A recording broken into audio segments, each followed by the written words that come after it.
You're the perfect blend of elegance and style, and your ride should be no different. The 2024 Hyundai Sonata Hybrid meets all your needs, from business to brunch and everywhere in between. With head-turning details like a sleek front end, plus stylish interior, and an available 12.3-inch digital instrument cluster and seamless tech integration. Okay, Hyundai. Visit HyundaiUSA.com to learn more about the new 2024 Hyundai Sonata Hybrid.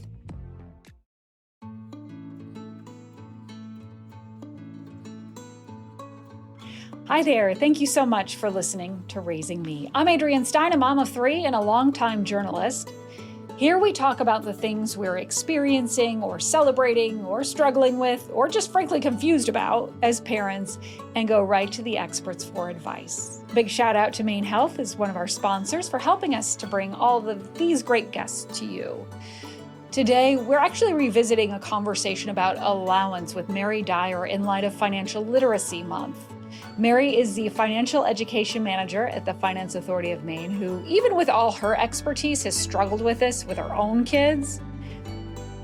On the surface, it seems simple enough, right? You do some chores, you earn some cash, but how much should kids earn? What are the chores? What should just be baked into household tasks? What should fall under, did you bring your own money when you go to the store and they just have to have the latest, whatever it might be? Just some really great insight from Mary on this. Check it out. Mary, thank you so much for coming back and hanging with us. I'm so excited to talk to you about allowance. Oh, I'm so glad to be here. It's a great topic. It's a great topic. It's tricky though, too. And you wouldn't think so. It's pretty straightforward when you think about it, but then you get into it and there are all kinds of nuances you have to think about. First, let's start with just the basic. Why is getting an allowance important for kids? I think that most experts would agree that having an agreement with your child around an allowance and using an allowance is a wonderful way to teach early money lessons and early financial skills. So, the best way for kids to learn is to actually be able to interact with money and have money and spend money and maybe even perhaps make mistakes with their spending. And really, the only way to do that when they're super young and can't go out and get a job is to build an allowance into your household. So it's just a wonderful way to teach kids about money and one that we strongly recommend. At what age, though? This is, something our kids run the gamut, right? 5, 11, 16. At what age should you start having money conversations / hey, let's start thinking about allowance? Do you let the kids lead, or do we as parents, should we take the lead on the allowance conversation? First of all, I would strongly discourage parents from overcomplicating things or being concerned about what's the perfect age. Am I too late? I think the message to send is it's never too early to start having money conversations and using an allowance, and it's never too late. So I think for all of us as parents, there's just not enough time in the day, and the next thing you know, you blink and they're 5, 10, 15 years old and beyond. And so I think the more complex we make the allowance discussion and decision, and the more we worry about the perfect time and place and plan, we get stuck and then we don't do anything. And so don't worry so much about, the perfect time, when to begin. Never too early, never too late, I think is the thing I would want parents to remember. As far as young children, preschool age, perhaps it's not a full-blown allowance where you're handing over money. Maybe you're using with my kids who are now, 19 and 24, I had a rewards chart where they would earn stickers on a chart for certain chores or behaviors or things that we wanted to work on at home. And once they earned enough stickers, then they would have some sort of predefined reward. So maybe with a younger child, you take that approach, but as they get into kindergarten and elementary school, then you look at, incorporating an actual allowance. But again, if they're in high school or middle school and you haven't even thought about it yet, it's never too late. And so you can begin to incorporate an allowance, even if you didn't start when they were in kindergarten. So I think just to emphasize, there's no right or wrong answer here. The key is just to begin to have those conversations and get started, regardless of where you're at in their lifespan. And consistency too. Yeah. That is both important and sometimes challenging. Speaking from experience, we'll get real good with an allowance for, so many months. And then, sort of the wheels fall off and the dishwasher wasn't unloaded. So, exactly. Which we can get into that part, but just being consistent is really key. How much? Like, how much money should you be giving to your kids? So again, no right or wrong answers. There are no right or wrong answers with this topic and with many money topics. So I don't want parents and caregivers to feel like, okay, I haven't quite gotten this right, and so I'm not going to tackle this one, or I'm afraid of making the right choice. So no perfect, answers here, but a general rule of thumb is $1 to $2 a week, depending on the age of the child. So if they're 5 years old, they earn $5 a week, or maybe $10 a week. Again, whatever you feel comfortable. This is your decision as a parent and as a family. But that $1 to $2 a week is kind of a general rule of thumb that a lot of experts recommend. And so that's a good starting point. So, if you have a 10-year-old, maybe it's $10 to $20 a week that they earn. And that's sort of a rule of thumb if you want to use that. Oh my gosh, my 16-year-old is going to love that. Oh, yeah. Yeah. Especially if you go with the $32 a week, right? Not a bad deal. Sure. The other thing you mentioned, that what is key is to stick to it. And that's really important. Coming up with a plan in advance. So for you as a parent, deciding what is the amount, is it going to be a chores-based approach? And are these going to be chores that we would expect them to do anyway? Or are they chores that are sort of above and beyond their contribution as, a member of the household? Part of that money lesson is to give the child an opportunity to have a reliable amount on a reliable day for a reliable set of activities, because that's what happens when we get a job, right? You come to work at this time, you do these things, and then you earn a paycheck. And so having the allowance sort of follow that approach as best you can and then sticking to that is really, really critical. So make a plan for sure. Can we get a little bit into that idea of what should just be normal? You're part of this family and we all do X. Sure. Whether it's unload the dishwasher or fold the laundry or help clean the bathroom. I don't know what it is. It's probably, of course, it's different in every household. But how do you determine what is just regular here? This is part of just living here and what really the kids should earn money toward. It's, again, a very personal decision. From my sort of thinking in our household, I think that it's important to have a sort of base level set of chores. So perhaps that's focusing on their personal space, their bedroom, keeping their room tidy, their bed made, their trash taken out.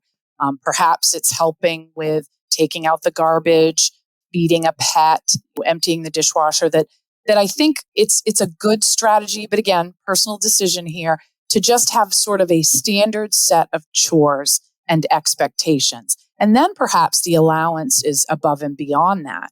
Or, you've gone beyond your sort of care, of your own space and just your minimum contributions. But now we're going to pay you for helping out with raking the lawn or vacuuming or helping with shoveling in the winter, added chores above and beyond. But again, very much a family decision and a personal decision based on the age of your child and based on the expectations that you've already set. But I do think it's a good strategy to have sort of the basic and then above and beyond paying them for. But some family... And that's a good guideline, just that it's your space, whether your room, your bathroom, that kind of thing, and taking out the trash at the end of the day or whatever, because that is everybody's.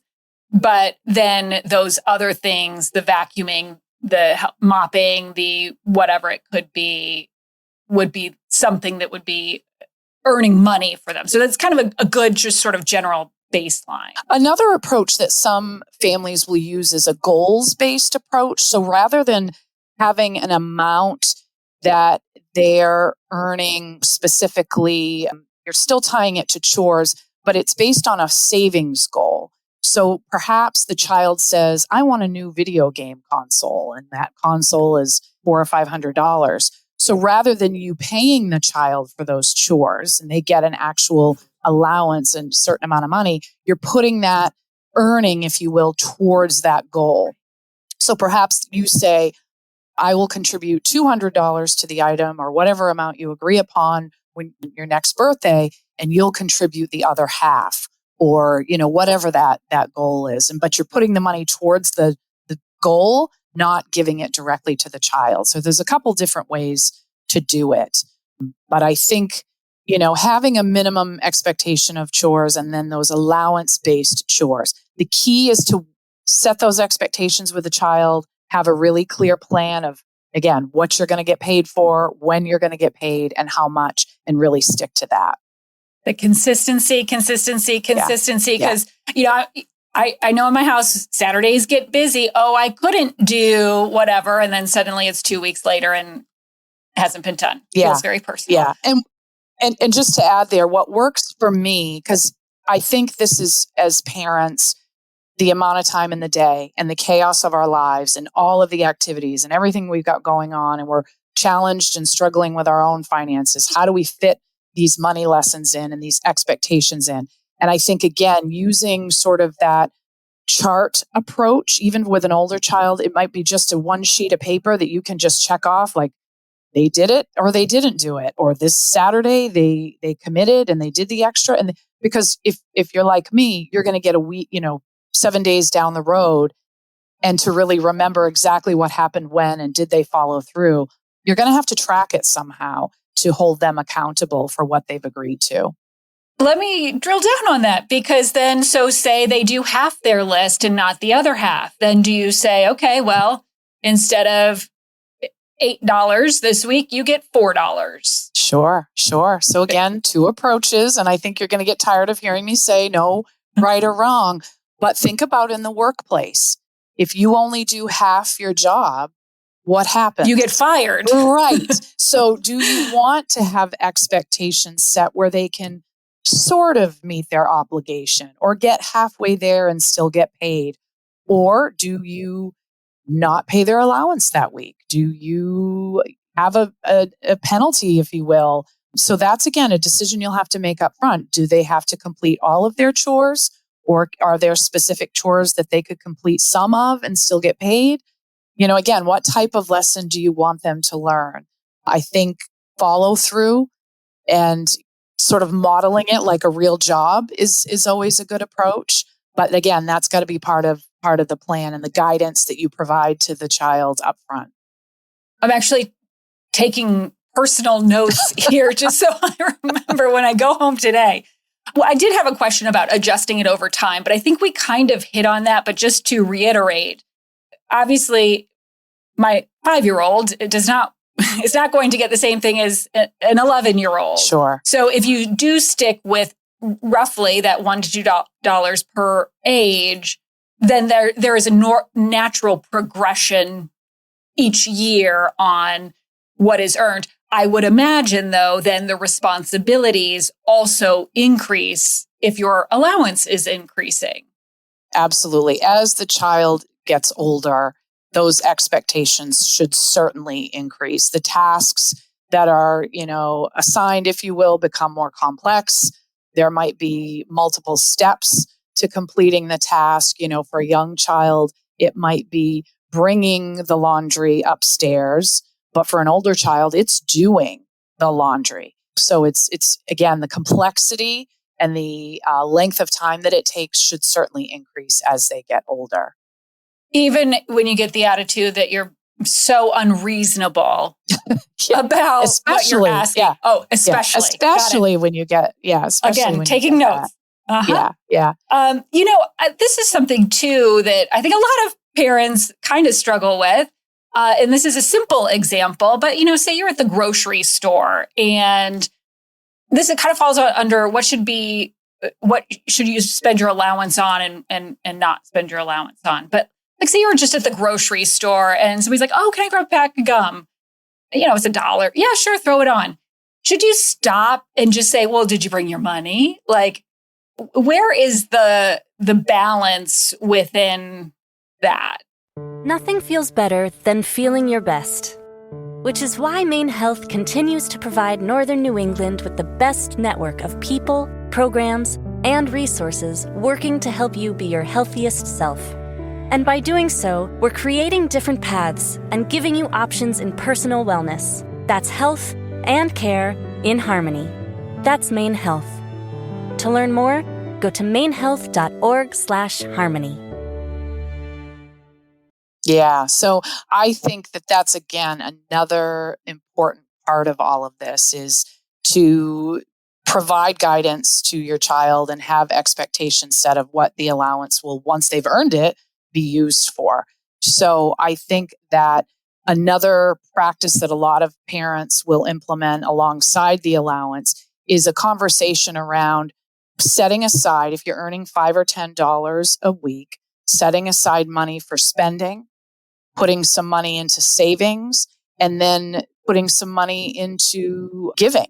So a lot of families will have, saving, spending, giving jars, and really encourage the child to take their earnings and separate it out. Set that expectation that's savings.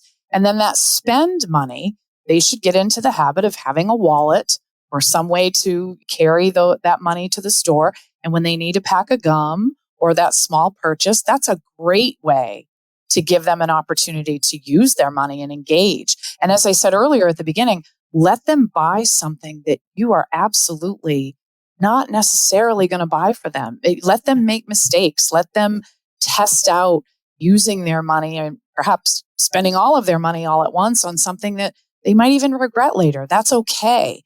Having them make mistakes in a safe environment when they're kids at home with you is much better than waiting until they're older and they have to learn all about finances through trial and error in adulthood. So I think if they're in a store, a couple of different things, and one gets away from just the allowance conversation. But I think it's important when you're in a store on a fairly regular basis to just say no. No, today, not today, maybe next time. Let's think about that purchase for next time. So I think that a great money lesson is to have the child learn that instant gratification isn't necessarily the best approach, and that waiting for that purchase or giving thought to that purchase and maybe buying it next time, or saving up their allowance over time to make a bigger purchase at a different, another trip to the store. So say no. And then, yeah, sure, use your own money if you're going to buy a pack of gum. Because probably that gum is not $1. Well, that's right? true. So if they're earning $5, they're going to use up a good amount of their allowance money that week for that pack of gum. And they need to feel that and, really realize that expense. Yeah, I think that feeling it. And if they, the next week, like, where was my $5? And it's like, remember you bought the pack of gum that you chewed in a day? That's where that $5 went. So that makes perfect sense. I wonder how long, though, kids should get an allowance. Like, once they've started working a job, do we still stick with allowance because it is, home-based activities? Or, is there sort of a sweet spot with the age was like, okay, enough with the allowance. You can go make your money outside of the house. Yeah, I think a lot of parents let go of the allowance once the child is working part-time when they're a teenager. And perhaps instead, then if they continue to use that goals-based approach that we talked about. Things get more expensive, as you know, as our kids get older. The things that they want, whether it's iPhones or video games or sports equipment, music equipment, things get more expensive. And so perhaps you take a goals-based approach where they're needing to make a big purchase, they're earning money outside of the home, but then contributing at home, and part of that payment for that contribution, you're putting money into, whatever their financial goal is. So that might be a great approach to migrate from actually paying them a direct allowance and instead contributing towards their financial goal. And speaking of the items getting more expensive, how do you deal with requests for more money for their allowance. It's inevitably going to happen. So what advice do you have for dealing with those? I just need a little more, or, hey, I'm not getting paid enough, that, mopping the floors just isn't for me. This is hard labor. So how do we deal with those requests or demands? I say requests, but sometimes it's delivered more in a demanding kind of way. Yeah, I think that, of course, as we talked about, using that rule of thumb, $1 to $2 for every age. So as they get older, that's going to increase. If they're asking for more money, you should require that they take on additional chores. That again, your expectations will increase. But if we're trying to teach financial lessons, just handing them that additional money because they've demanded it is absolutely a big don't. As we look at do's and don'ts, that is absolutely a don't. So if they're wanting to make a big purchase or they want to earn more money, just like in the real world, you have to do something in exchange for that. So if they want more, they're going to have to contribute more and participate more in, the day-to-day chores and the workings of the household. Mary, I'm obsessed. I love everything about what you just said. I don't know that my kids will love it quite as much, but that's why we're here. If you had one piece of advice, this is just such a great conversation. I'm so glad we're having this conversation. But if there was one takeaway for parents listening today, what would that be? Oh boy, there's so many things. I think really to go back to just emphasizing that there are no right or wrong answers here. What's important is just to get started, to start having those money conversations and use the allowance as an approach for teaching kids about money, to just get started no matter where you are, to know that you don't have to be an expert, that you don't have to have everything perfect when it comes to your own finances. And we're all in the same boat, right? Even though this is what we do here at FAME and what I do for a living, it's not perfect in my household either. So just know, every little bit is going to make a difference. Never too early or late to get started, and just do the best you can. You're busy, it's stressful, there's a lot of demands, but every little bit is going to be helpful along the way. And what comes to mind when you're saying that too, is that if that $1 to $2 per year feels overwhelming, especially if you have multiple kids. I have 3. I'm going to tell you, my 16-year-old is not going to get $32 a week. There's just no way. Right. But, I think the takeaway too is that we can make these adjustments. That really is just meant is a guide. Yeah. So whatever feels right in your family, wherever you are on the financial spectrum, today versus tomorrow versus next year, it all changes. Just that you're doing something that works for your family. Perfect advice. No right or wrong here. Every little bit makes a difference. The $1 to $2 per for the child's age, that is simply a rule of thumb. And these are all very personal decisions that you'll make for your family as a parent in your own household. Like I said, every little bit helps, and all of these interactions are going to be helpful. So I know sometimes it feels like you're not making a dent in teaching them everything that they need to know, but being on the other end of the spectrum, as I said, my kids are 19 and 24, and my 24-year-old in particular, all those little nuggets along the way, even though I can tell you I didn't do everything at the exact perfect time, and we didn't have all of the conversations I hoped that we had, but he certainly picked up a lot along the way, and it did make a difference. So yeah, they are learning and growing. Even job. Just keep at even it. when they act like they're not listening, I think that they're absorbing. Yes, undoubtedly. Mary, thank you so much. I do want to let our listeners know we will have more resources on this very topic on our website. That is wgme.com/raisingme. Mary, always a pleasure. Thank you so much. Thank you. It's been great. I appreciate the time. So much good information in this episode. I got to tell you, I love that idea of the sliding scale based on age. You just, have to find the right scale for you. Is it that $1 or $2 per year? Maybe. Maybe it's a quarter or 50 cents. It doesn't really matter, but it helps to take the guesswork out of all of it. And potentially eliminate some of those conversations of, why is older sister or brother getting more than me? A lot of it is about teaching delayed gratification and the true value of money. And I'll just admit it, I can be a sucker at the store.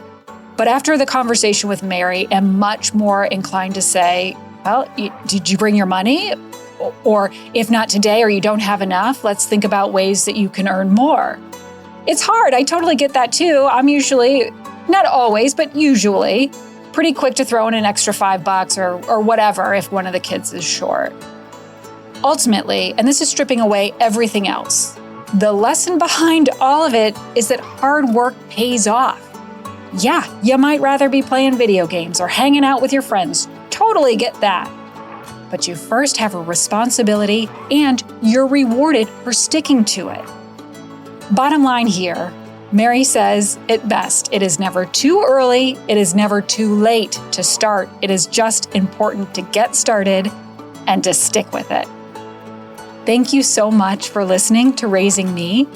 I'm Adrienne Stein, and we are going much deeper into the money mindset on the simple ways to teach your kids about money, even when you're still trying to figure it all out for yourself. That is the next episode coming out. This episode is edited by Megan Littlefield and produced with Nate Eldridge. Please take a moment to follow Raising Me wherever you get your podcast. Of course, consider a positive rating and review as well. It helps others find this message, and we really appreciate it. Wherever you are, I hope you learned something new and get to take a little time for you.